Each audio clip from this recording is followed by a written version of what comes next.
The Sabri brothers were among the most influential and revered figures in the history of South Asian devotional music, credited with bringing the powerful tradition of Sufi Qawwali from sacred shrines to global concert stages. The duo, composed of Ghulam Farid Sabri and Maqbul Ahmed Sabri, transformed Qawwali into an internationally recognized art form while remaining deeply rooted in its spiritual essence. Their music was not merely performance, it was devotion, storytelling, and spiritual dialogue, delivered through voices that carried centuries of tradition into the modern world. The Sabri brothers were born into a family with an extraordinary musical lineage that traced back more than 700 years to Amir Khusro, the legendary Sufi poet, scholar, and musician of the Indian subcontinent. This lineage placed them among the custodians of classical Qawwali tradition. Ghulam Farid Sabri was born in 1930, and his younger brother, Maqbul Ahmed Sabri, was born in 1945, both in Kalyana, Rohtak district in British India. Their father, Ustad Inayat Hussain Sabri, was a respected Qawwal who ensured that his sons received rigorous training from a very young age. Their upbringing was disciplined and spiritually focused, with long hours devoted to classical ragas, poetry, rhythm, and the philosophical meaning behind Sufi verses. Following the partition of India in 1947, the Sabri family migrated to Pakistan, settling in Karachi. Like many migrant families, they faced economic hardship and social adjustment, but music remained their spiritual anchor. After the death of their father, the responsibility of carrying forward the family tradition fell upon the brothers at a young age. Ghulam Farid Sabri emerged as the lead vocalist, possessing a commanding, thunderous voice, while Maqbul Sabri developed a complementary vocal style and played a crucial role in composition and poetic interpretation. Together, they formed a balanced and powerful partnership that would soon redefine Qawwali performance. The Sabri brothers' professional breakthrough came in the 1960s when they began performing regularly on Radio Pakistan and later on Pakistan Television, PTV.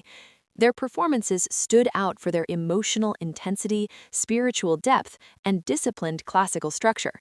Unlike casual entertainment music, their Qawwalis demanded patience and surrender from the listener, gradually building toward moments of spiritual ecstasy.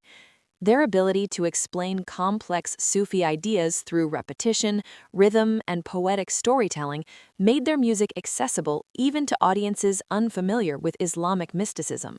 What truly set the Sabri brothers apart was their respect for tradition combined with a subtle openness to presentation. While they never diluted the spiritual essence of Qawwali, they refined its delivery for larger audiences, maintaining clarity of lyrics and structured progression.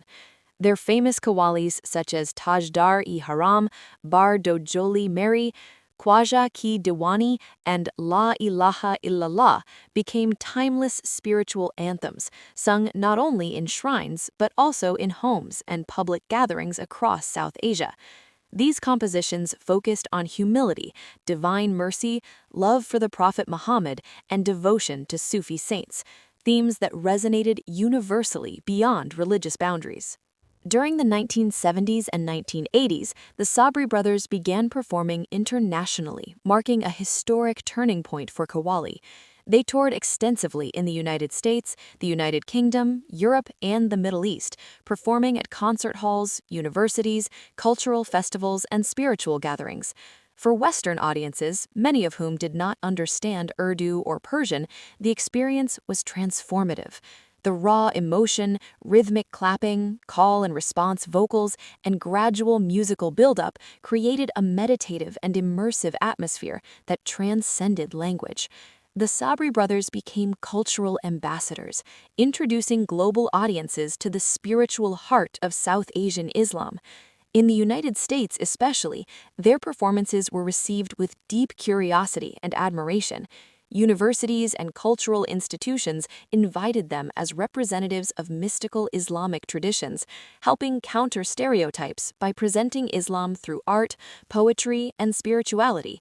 Their music emphasized love, unity, surrender, and compassion, values that resonated strongly with diverse audiences.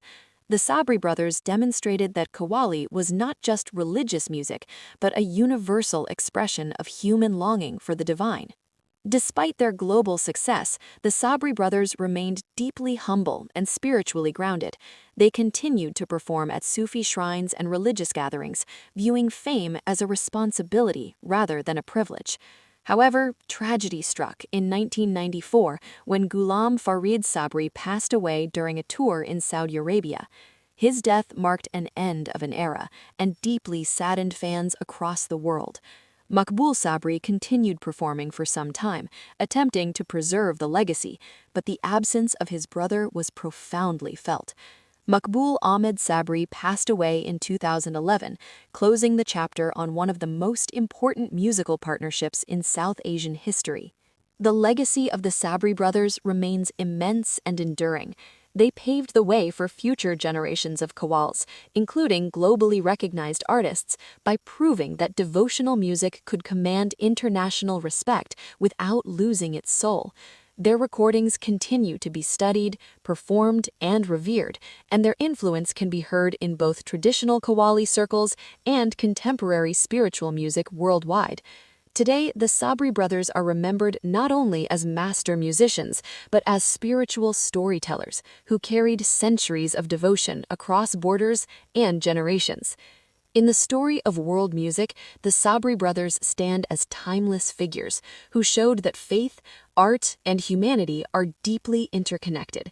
Their voices still echo in shrines, concert halls, and digital playlists, reminding listeners that music, when rooted in sincerity and devotion, has the power to unite hearts across cultures, languages, and continents.